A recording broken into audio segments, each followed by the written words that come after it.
ఎల్పీయు ప్లేస్మెంట్ల రికార్డులు సృష్టిస్తోంది. Final year student 2.5 కోట్ల ప్యాకేజ్ పొందుతున్నారు. 1700 మందికి పైగా ఎల్పీయు స్టూడెంట్స్ 10 లక్షల నుంచి 2.5 కోట్ల ప్యాకేజెస్ పొందారు. విద్యా విప్లవం ప్రారంభమైంది లవ్లీ ప్రొఫెషనల్ యూనివర్సిటీలో. తూర్పుగోదావరి జిల్లా కొవ్వూరు నియోజకవర్గంలో ఇసుకాసురులు రెచ్చిపోతున్నారు.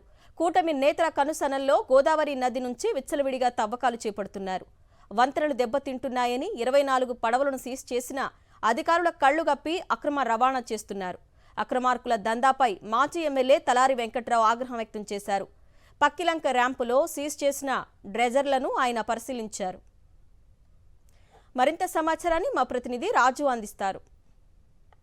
వర్గంలో ఇసుక అక్రమార్కులకు అడ్డొదుపు లేకుండా పోతుంది. యథేచ్ఛగా కూడా గోదావరికి సంబంధించినటువంటి నదీ గర్భం ఏదైతుందో నదీ గర్భాన్ని కూడా డ్రెడ్జర్లకు సంబంధించినటువంటి ఉపయోగించి కూడా కొలగొట్టేస్తున్నారు. ప్రస్తుతం మనం ఉన్నటువంటి ఏరియా చూస్తే కనుక తాళపూడి మండలంలో ఉన్నటువంటి ఇక్కడ ఉన్నటువంటి చూస్తే కనుక పక్కిలంక సంబంధించినటువంటి ఏదైతే ర్యాంప్ ఉందో ర్యాంప్ వద్దనో ఇక్కడ చూస్తే కనుక అధికార యంత్రాంగాన్ని వీళ్ళు కానీ ఇక్కడ ఉన్నటువంటి చూస్తే డ్రెడ్జర్లకు సంబంధించి కూడా సీజ్ చేసినట్టు కూడా ఉంది. క్షేత్రస్థాయిలో కూడా నియోజకవర్గ ఇన్ఛార్జ్ ఎవరైతే ఉన్నారో తలారి వెంకటరావు కూడా పరిశీలిస్తున్నారు. అన్నారు సార్ చెప్పండి ఏం చేస్తారు, ఉచిత ఇసుక అన్నారు, ఇసుక ఏమో కానీ టీడీపీ నేతలకు జేబులు నింపడం సరిపోతుంది. ఇక్కడ చూస్తున్నారు మీరు ఆల్రెడీ గోదావరి నదీ గర్భాన్ని యథేచ్ఛగా తోకాలు చేసేస్తున్నారు. ఈ డ్రెడ్జర్లు కూడా చూస్తున్నారు, మీరు ఏం చూస్తారు అసలు?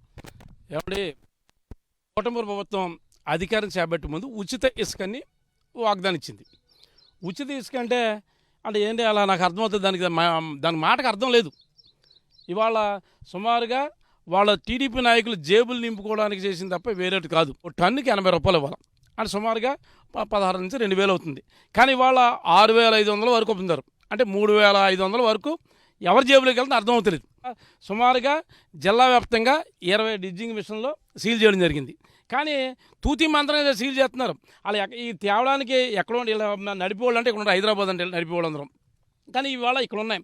ఈ తేడాన్ని ట్రావెలింగ్ చేసి లారీ మీద తీసుకొస్తారు.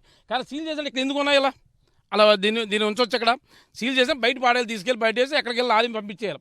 కానీ ఇక్కడ పెట్టారంటే మనం ఇలా వెళ్తారు, సీల్ చేసి నామకార్థం దానికి ఏమైనా ఉందా, ఆ లాంగర్ తీసారని మళ్ళీ వెళ్ళిపోయి నైట్ వెళ్ళిపోయి తీసుకొచ్చేస్తారు, ఇక్కడ పెడతారు మళ్ళీ. ఇవాళ ఇక్కడ కూడా మన కొమార్జీ రీచ్లో చూసాం. సుమారుగా అక్కడ 7 సీల్ చేశారు. ఆ 7 కూడా అక్కడే ఉన్నాయి. అది మనం పగలు కనిపించే రీచ్లు లేకుండా లోపల ఎక్కడో ఉంటున్నాయి. అంటే వాళ్ళు దాని అర్థం ఏంటి, వాళ్ళకి అధికారులు కూడా వాళ్ళు వత్తాసు పలుకుతున్నారు. మనకు తూతి మంత్రం చేయడం కోసం చేసే కార్యక్రమం ఇది. అదేవిధంగా ఇసుకనే వాళ్ళకి కావాల్సినంతా లాట్లు పెట్టేశారు. వాళ్ళ కొవ్వూరు నుంచి వాళ్ళ ప్రక్లంక వరకు చూస్తే రోడ్డు పక్కన గుట్టలు పెట్టారు. ఆశ్చర్యం వేస్తుంది. అది అలా సింగిల్ రోడ్డు, చిన్నదే రోడ్డు. ఆ రోడ్లో రేపొద్దున వర్షాకాలం వచ్చింది, ఇప్పటికే జాండ్ ఎత్తి ఇసుకతో రోడ్డు ఉంది. రేపొద్దున ఏదైనా ట్రాఫిక్ వెళ్ళాలంటే అంతరాయం కలిగే పరిస్థితి. ఆ రోడ్డు పొడుగు కూడా సుమారుగా లారీ లాగిపోతే ఇప్పటికే 2-3 యాక్సిడెంట్లు కూడా జరిగినాయి. నేను కూడా దగ్గర ఆగి చూడడం జరిగింది. అంటే వాళ్ళు టోటల్గా వాళ్ళ రిజ్జింగ్ వల్ల చేయకూడదు. వాళ్ళకి పర్మిషన్ ఉందా? ఎవరు పర్మిషన్ ఎవరు ఇచ్చారు? ఏది పర్మిషన్ చూపించండి. ఉంది వాళ్ళ ఇసుక మీద, ఉచిత ఇసుక మీద డబ్బు వచ్చేస్తుంది కదా, గవర్నమెంట్కి వాళ్ళకి వెళ్ళి పరిస్థితి లేదు. వీళ్ళు జేబులు తీసుకోవడానికి రేపొద్దున దీని ద్వారా రేపొద్దున పంచాయతీ ఎలక్షన్లో, ఎంపీపీ ఎలక్షన్కి, జడ్పీ ఎలక్షన్కి వాడతాకి మన చంద్రబాబు నాయుడు ఆర్డర్ ఇచ్చేసాడు వాళ్ళకి. ఆ విధంగా వాళ్ళు చేసుకున్నారు. దీన్ని ఏదేమైనా మేము ఖండిస్తున్నాం.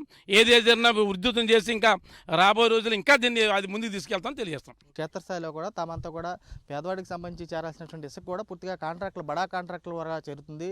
పూర్తి స్థాయిలో కూడా ఒకవైపు ప్రకృతికి సంబంధించి కూడా పూర్తిగా వినాశనం కలిగించే విధంగా పూర్తిగా ఏదైతే బ్రిడ్జిలకు సంబంధించి కూడా రోడ్ కమ్ రైల్వే బ్రిడ్జిల విషయంలో కూడా నేషనల్ గ్రీన్ ట్రిబ్యునల్కి సంబంధించిన తీర్పులు కూడా తిలోదకాలిస్తూ కూడా క్షేత్రస్థాయిలో చేస్తున్నటువంటి విధ్వంసంపై పూర్తిగా చర్యలు తీసుకోవాలి అధికారులు. లేకపోతే మరింతగా వైఎస్ఆర్ కాంగ్రెస్ పార్టీ తరఫున పోరాడతామని చెప్పి ఆయన కూడా స్పష్టం చేసి కూడా కనబడుతుంది. విజయ్ కుమార్ రాజు, సాక్షి, కోర్ నియోజకవర్గం నుంచి.